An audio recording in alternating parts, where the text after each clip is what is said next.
Ese wari uzi ko hari urukundo rushobora guhindura ubuzima bwawe bwose mu munota umwe?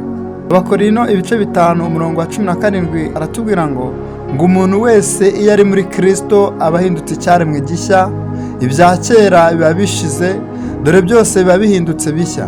Yesu yaradukunze anyura ku musaraba ku bwacu, kugira ngo niba wumva uremerewe n'ibyaha cyangwa amakosa y'ejo hashize, kugira mushya uyu munsi.